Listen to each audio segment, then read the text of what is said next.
Yes, I'm originally from the sports industry. I was a physical education teacher.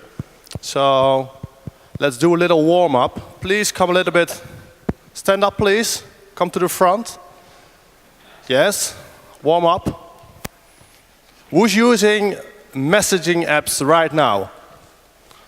Is there anybody? Yes, WhatsApp, Skype, Facebook?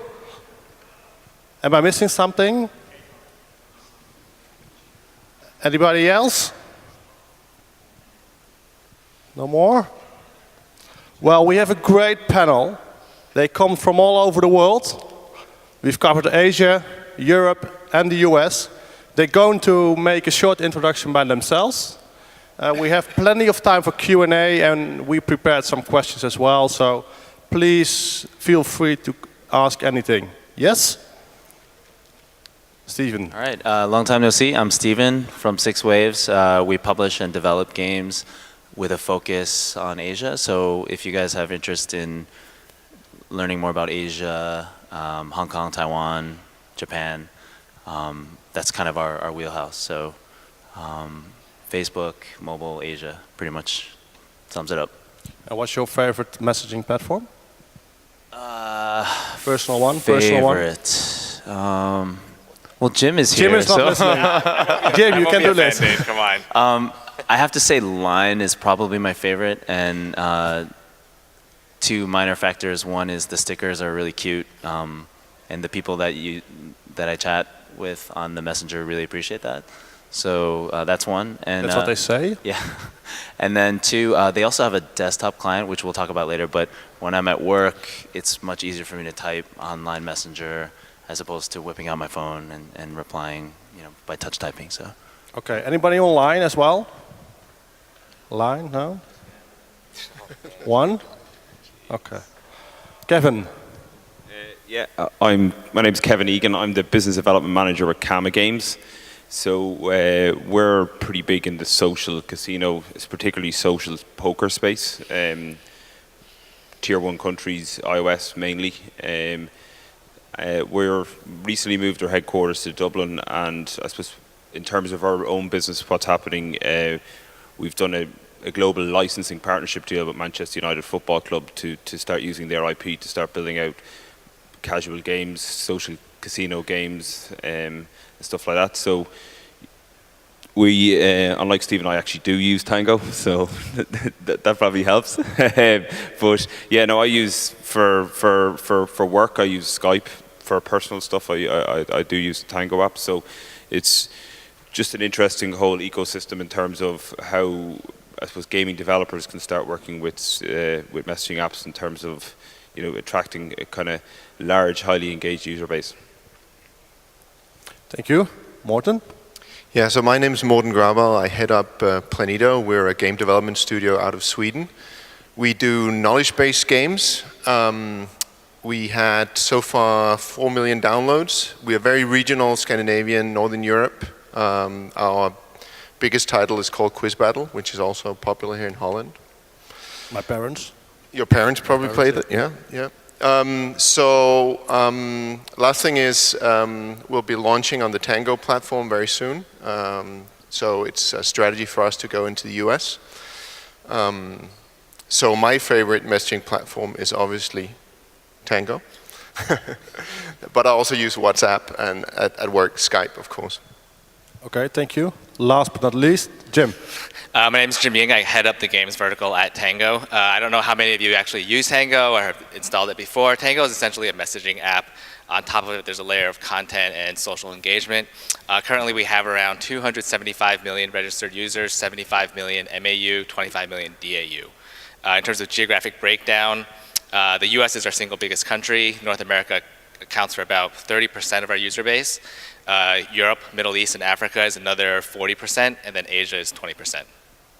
And your personal favorite messaging? Of course, Tango, a little biased, but I actually use pretty much all of the messenger apps just to see what it's like. Line, Kakao, WeChat, WhatsApp, Skype. Certainly there are similarities across them, but there are very unique elements of each one, as well as how they're partnering with game developers.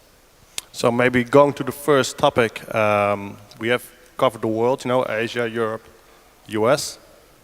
Can you please share your thoughts about different regions and different messaging platforms? Asia, what's your favorite or what's the most common messaging platform for you?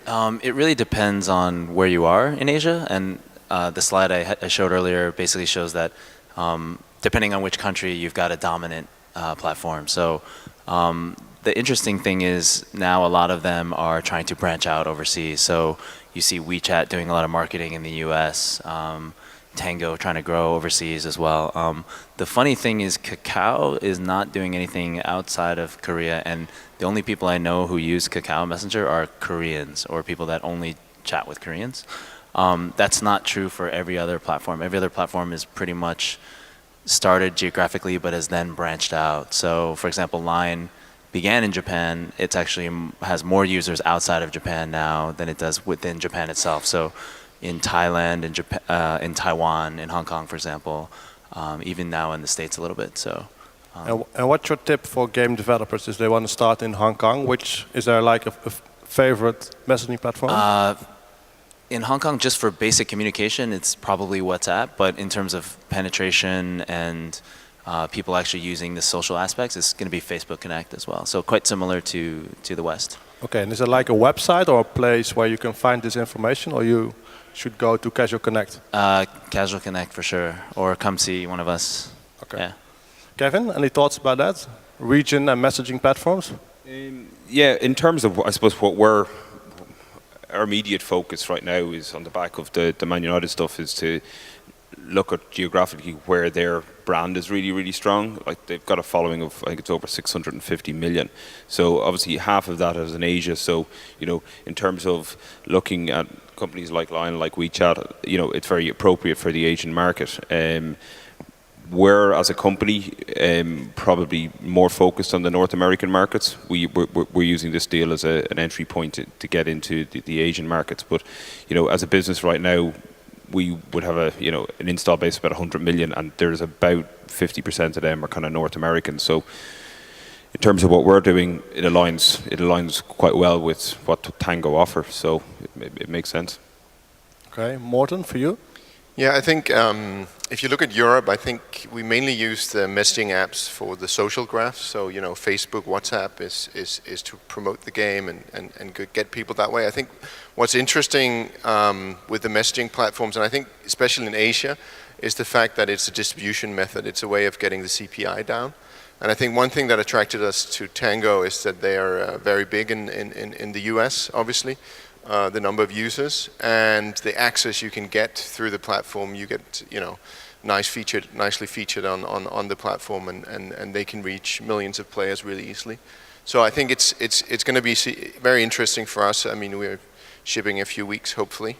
It's going to be interesting to see how fast that goes. Our games are 1 versus 1, so very social games, and therefore also I think the messaging platform as a vehicle is interesting because people usually use them to connect to other people, and same thing in our game. So there's some alignment there. And also in terms of age group, we appeal from 10 years old all the way up to 60-year-olds, but the people that stay around are from 30 to 50-year-olds, and I think maybe again there's a nice match with what Tango's doing.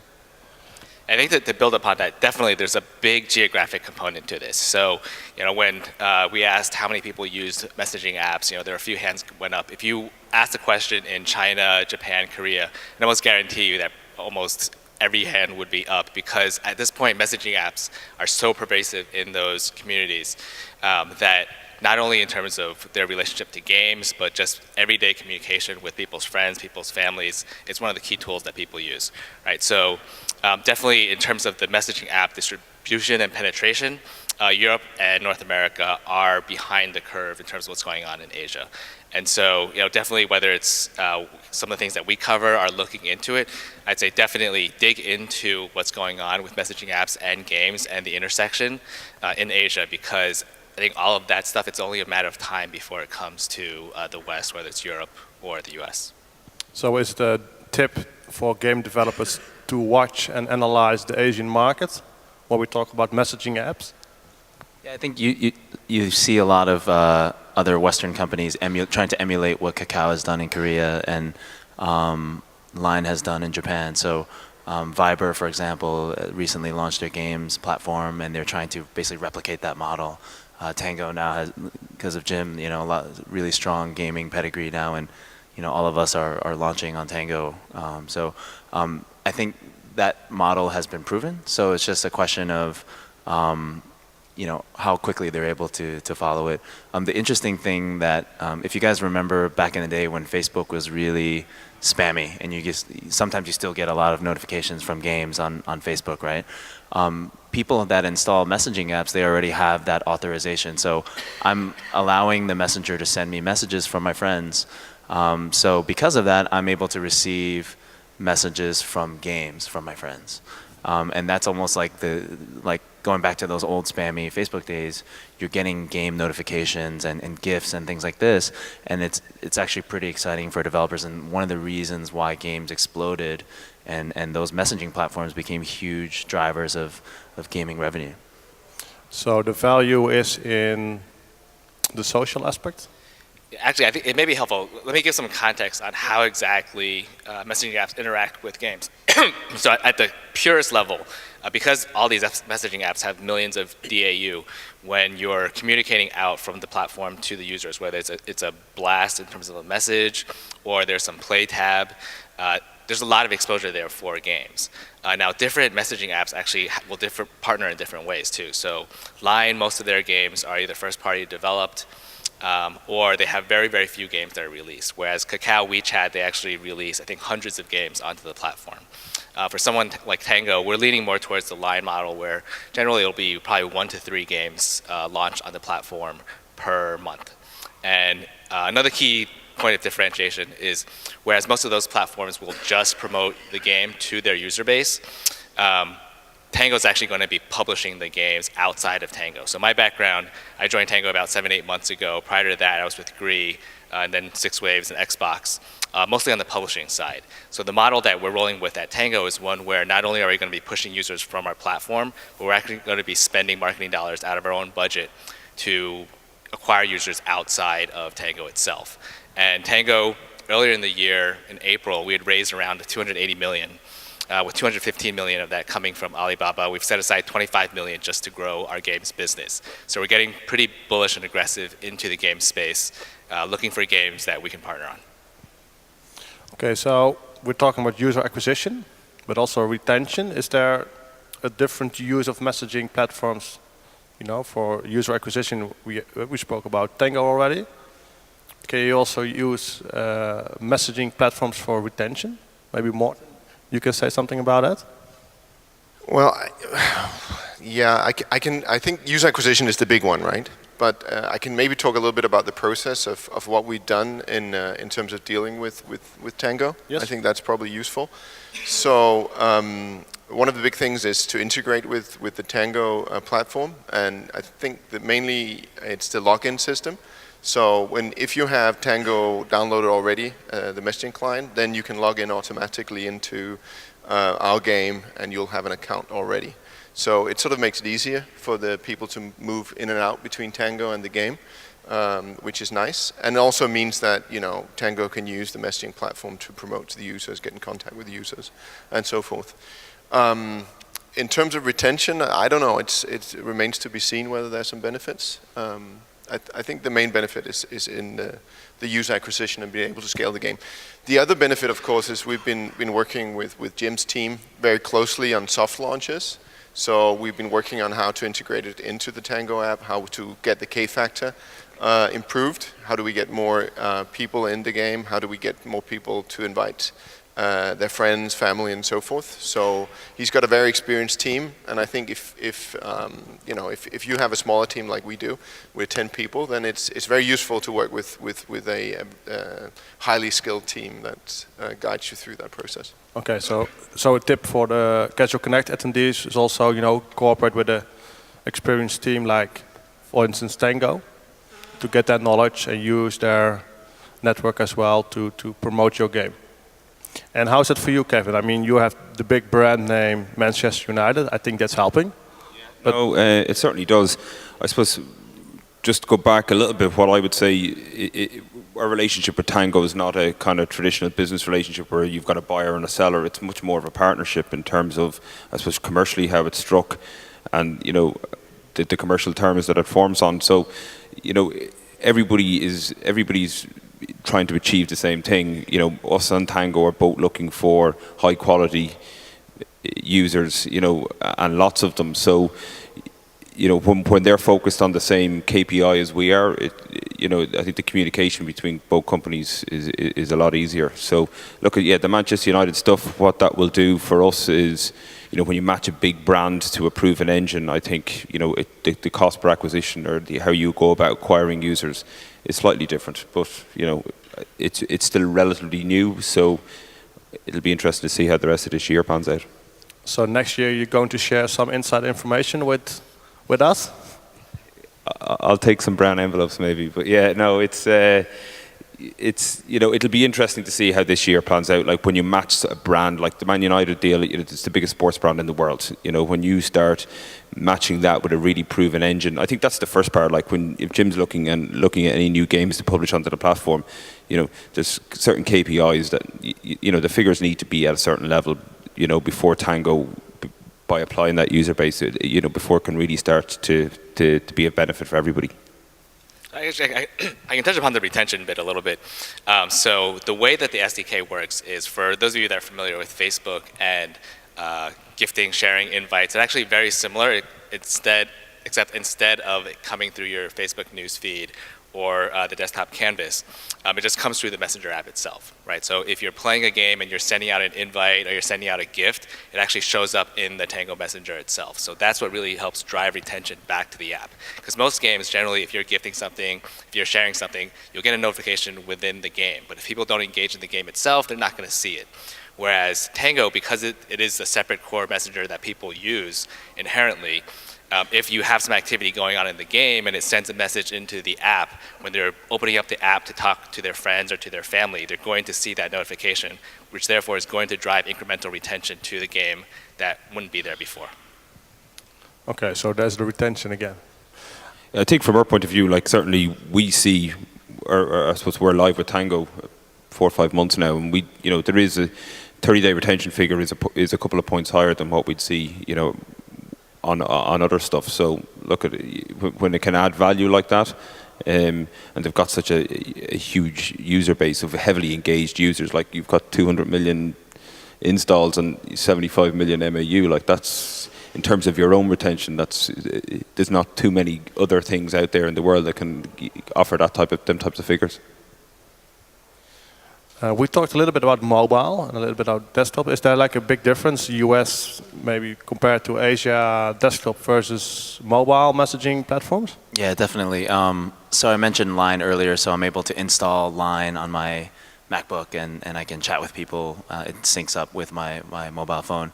Tencent has kind of taken that to a whole new level in China. So in China, people used to use ICQ or MSN Messenger in the West, for example.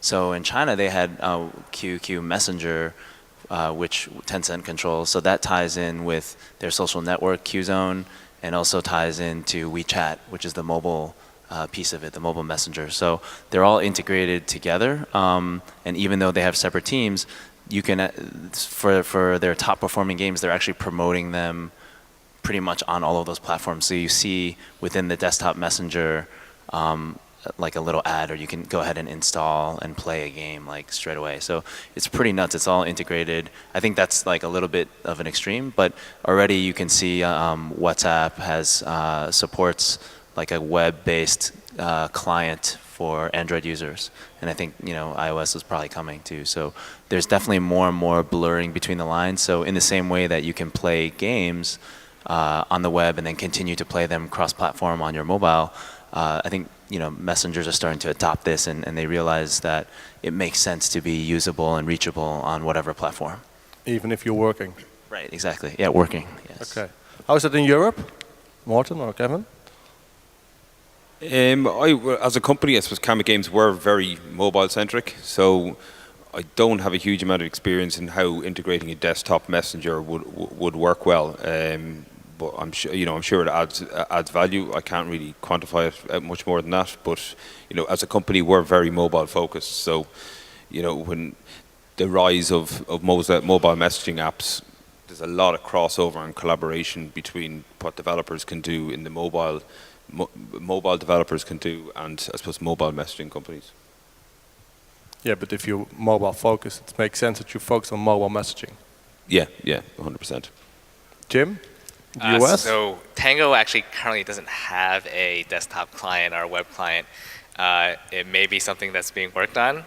Because certainly, as Steven mentioned, if people are engaging in the messenger on the mobile device, and they're sitting by their laptop or PC, it's just another channel for them to engage in the network that they've already established through the messenger. So I think you will see more and more trending in that direction, where they're trying to open up their access to as many outlets and access points as possible. And where's the limit? Like 3 messages a day? 3 per hour? When is it intrusive? When is it spam? Or when is it something you really like? Good question. So what a lot of people don't know is that for certain messengers, for example, Line Messenger, you can actually go within the game or within the actual messenger app itself and turn off specific notifications. So game by game or all game or group notifications. Create your own messaging profile. Yeah. Okay. So for example, for me, for WhatsApp, there's a lot of chat rooms, and I just turn off all my, group chat notifications, for example, because otherwise you're never going to be able to sleep. So, you're seeing a lot more like customization in some of these kind of features in mobile messengers or messengers in general. Customization by the individual, not by the company or the game. So the individual is in control. That's right. Because otherwise, let's say everyone here is using Tango, and Tango is spamming everyone, right? That's not going to fly well with the user base. So it's in the interest of the messenger to give the users the power to kind of control that, right? So in the same way that Facebook players used to, really, really hate the spam, Facebook turned that spam off, and I think gamers can pretty much dictate what they're going to be able to see in the future. So what's the process of? I'm a game developer. What's the process? Okay, I'm going to use a messaging platform. Where do I need to start? Is there a website? Is there a? All right, I can answer this one. So I think most of the different messengers will have games BD teams out there or access through their website. Tango, because we did establish a $25 million games fund, we do have a website specifically for it where people can reach out. You could also come talk to me afterwards. We have a BD team That's an open invitation. Yeah. We do have a BD team that will review all the games submitted. As was mentioned before, the main things that we look for are differentiation in terms of the game and then some of the key metrics. So because we do launch so few games, and most of the, for example, Line, they launch so few games also, it's going to be pretty rigorous in terms of which games ultimately do make the cut. But I think for most of the messaging apps, the main driver for partnering with games is to drive revenue, right? So if it's a game that has a decent ARPDAU, has strong long-term retention metrics, those are the ones that will generally get through. Okay, thank you. Just to involve the audience, are there any questions for the panel? Alexander, maybe. Are there any questions? Questions about how to start with Tango, how to start in Asia? Where do I need to focus? Yes. Oh, there's a mic coming. Yeah, you just said the game needs to have like a decent ARPDAU. Probably can just be more specific how decent it has to be. Sure.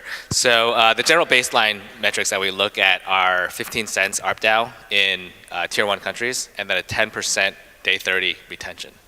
So that's return rate, not rolling return rate. Of course, different genres are going to vary, different geographies are going to vary. So if you have a mid-core game, the ARPDAU might be higher, 20, 30 cents, but then the retention, you can dip a little bit, 7, 8%. But if you have a game that has a day 30 of, 3, 4%, or an ARPDAU that's in the ballpark of 2, 3, 4 cents, generally it's not going to be a game that you can sustainably market. And the way that Tango is approaching it is, our goal is to push our partnered games to the top 20 or top 50 grossing. Right? So in order to do that, we need to leverage our user base. We need to dump marketing dollars into these games. But really for us, both us and the developer, to recoup out those sums, the game needs to retain the users and monetize those players. Cool, thanks.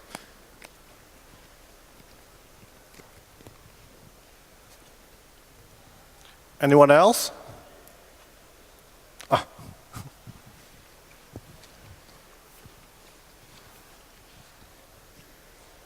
Okay, just to make sure, to you, a game with a strong ARPDAU and strong 30-day retention would be more interesting even if it has a smaller user base than the other way around?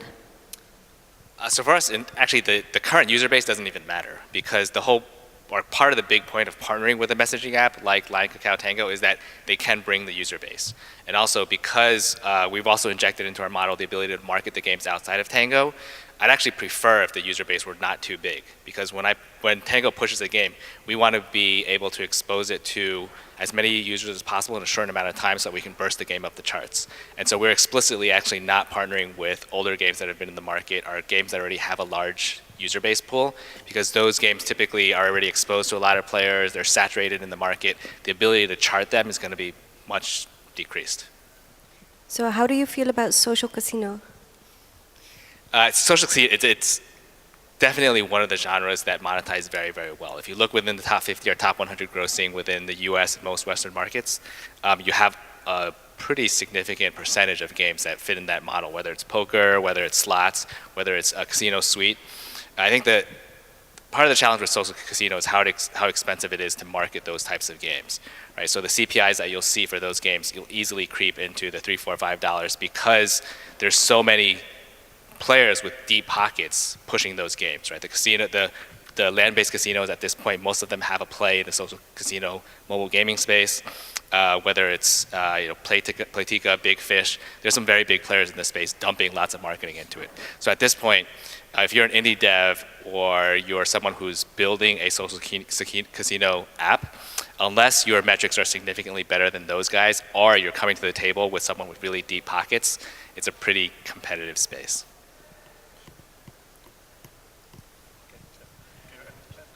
Yeah, well, we've been in the social casino space. Like, with probably 90% of our installs are on social casino, mainly on a pokerist game. So, there's no doubt about it that the whole demographics of how user acquisition is continuously evolving. Like, it's changed a lot in the last couple of years.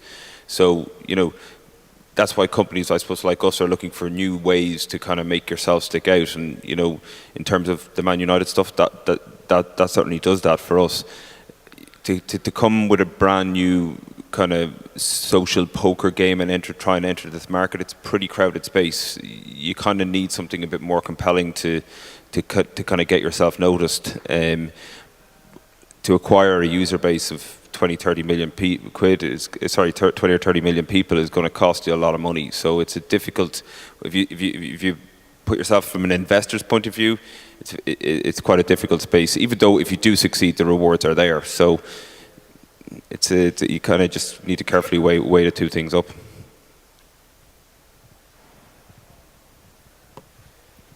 Any other questions? So we need to remember, if you start early as a game developer, we're talking with an experienced messaging platform, is that right? To learn from their experience? Yeah, definitely. What Jim and his team can bring is, they do bring a lot to the table.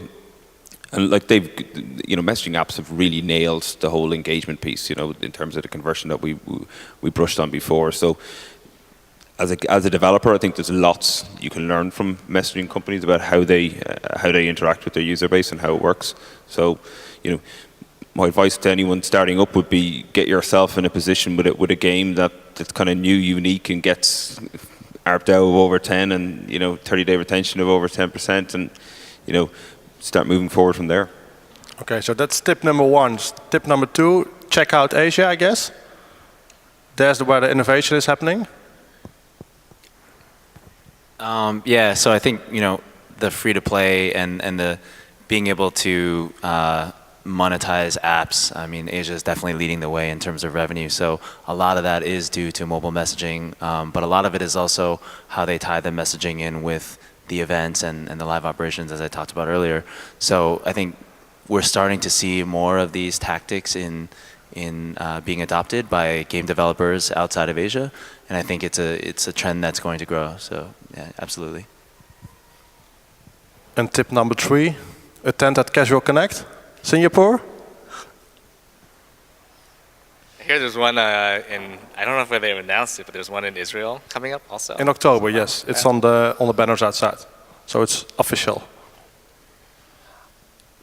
Any more questions?